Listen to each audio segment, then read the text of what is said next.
একজন রাজনৈতিক কর্মী হিসাবে আমি মনে করি যে আজকের এই সংসদের প্রত্যেকটি সংসদ সদস্য, আজকে এই সংসদে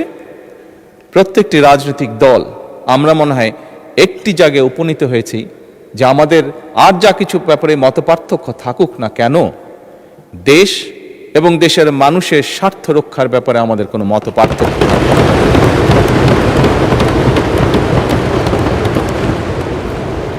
মাননীয় স্পিকার, সকল সময় আমার দলের পক্ষ থেকে আমি বলতে পারি, দেশ এবং দেশের মানুষের কোনো বিষয় যদি আমাদের সামনে কেউ উপস্থাপন করেন, যদি আমাদের কাছে